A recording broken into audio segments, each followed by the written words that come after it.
Looking at the inflation rate, I'm sure most of us can't survive on just one source of income, right?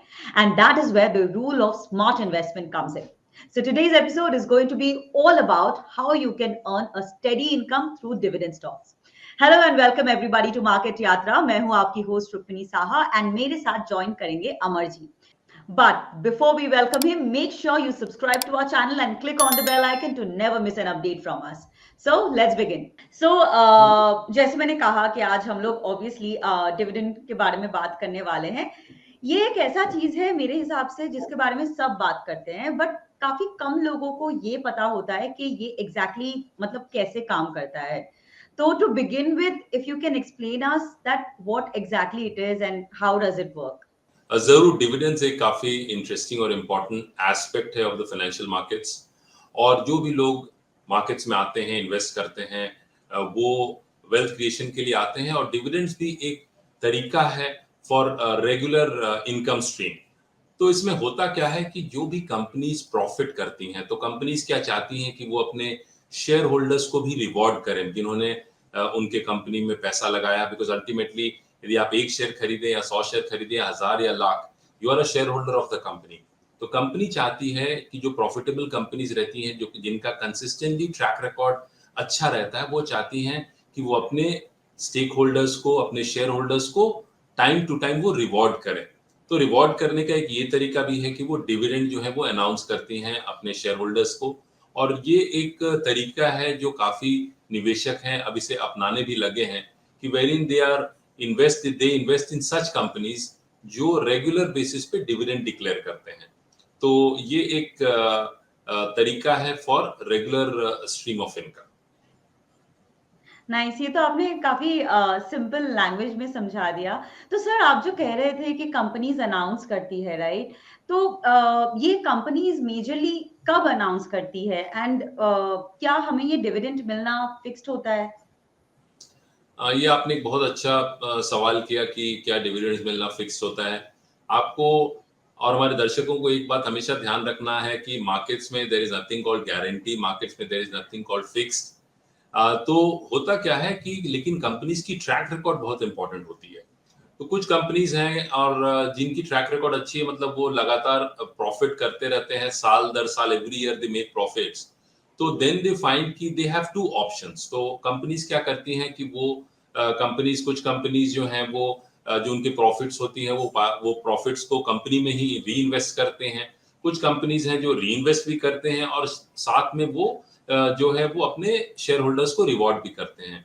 तो company की जब meeting, management की जब board meeting होती है, तो उसके बाद वो अनाउंस करते हैं कि वो कितना डिविडेंड देंगे। और साथ ही अनाउंस करते हैं कि जो डिविडेंड डेट जिसे कहते हैं, वो एक्स डिविडेंड डेट क्या रहेगा, वो भी एक अनाउंसमेंट आता है ताकि शेयर होल्डर्स को पता चले कि कब तक, क्योंकि कंपनी के पास रिकॉर्ड रहती है कि किनके पास इस डेट तक वो शेयर्स थे, तो they are eligible for dividends.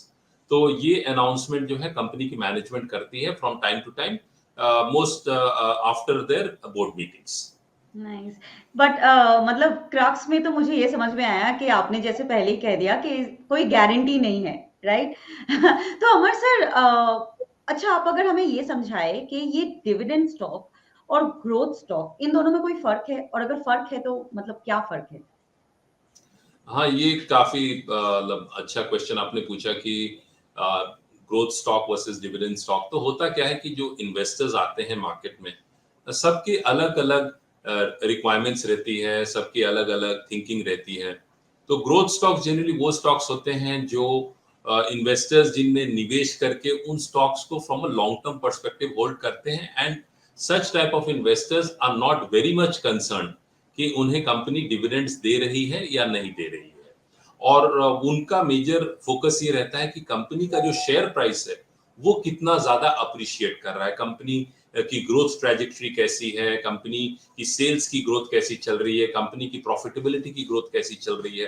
तो जो इस टाइप के इन्वेस्टर्स रहते हैं वो ग्रोथ स्टॉक्स पे ज्यादा फोकस करते हैं and they are looking at for capital appreciation. जो डिविडेंड स्टॉक्स जो है उसमें क्या होता है कि उसमें फिर again there is a set of investors जो चाहते हैं कि कंपनी अच्छी है, कंपनी का ट्रैक रिकॉर्ड काफी अच्छा है, management is very good, the company has been growing extremely well.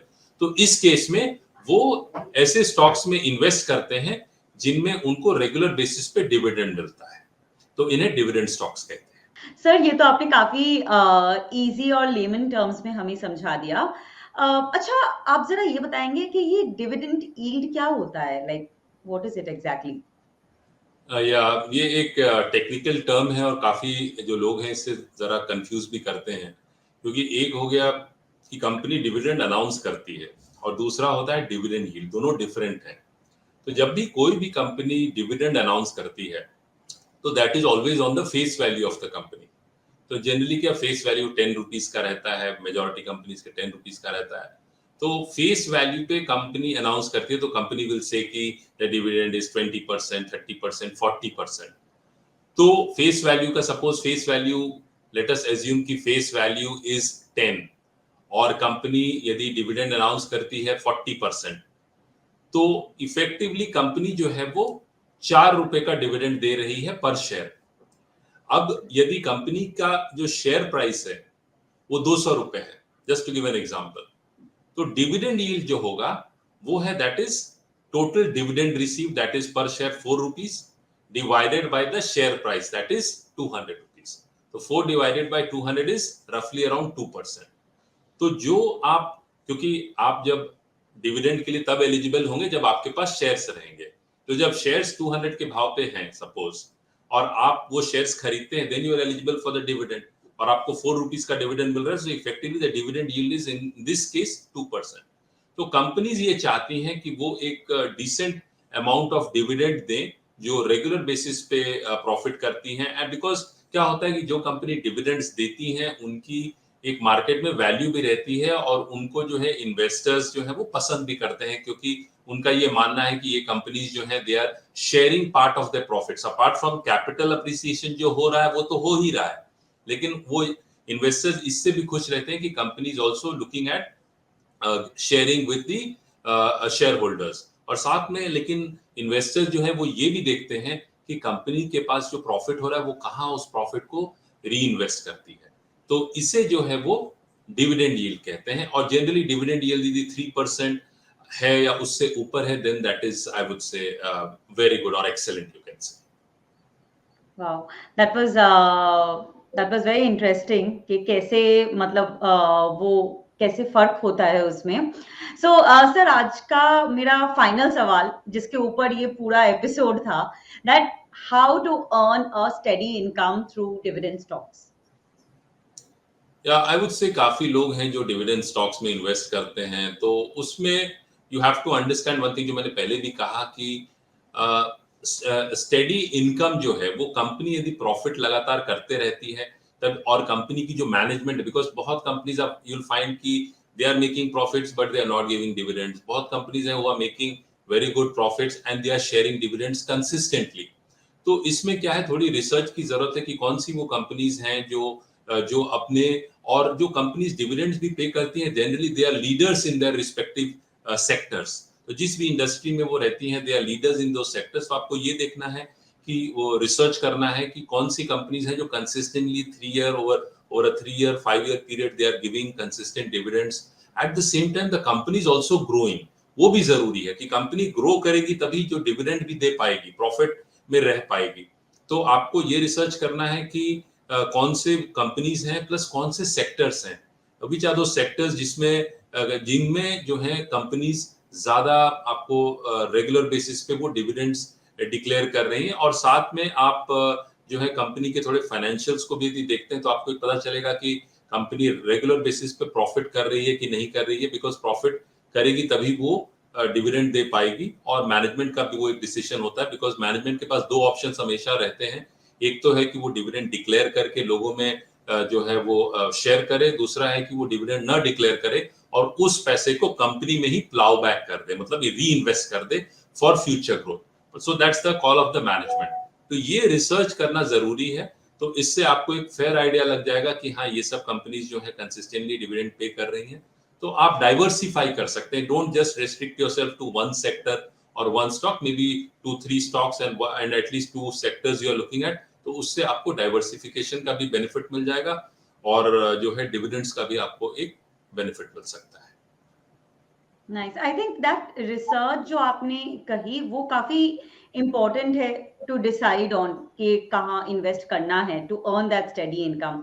Thank you so much sir. I am sure आज का एपिसोड हमारे व्यूअर्स के लिए भी काफी इंफॉर्मेटिव रहा because everybody got to know that how they can earn a steady income and they can have a viable secondary source of income. So thank you so much. So अगर आपके पास कोई भी सवाल है अमर जी के लिए देन नीचे हमें कमेंट्स पे जरूर बताएं and if there is any other topic that you want us to discuss on that also you can let us know in the comments below and we will be more than happy to help. Do subscribe to our channel and click on the bell icon to never miss an update from us. This is Rukmini Saha signing off. I will see you again in another episode. Till next time, happy learning.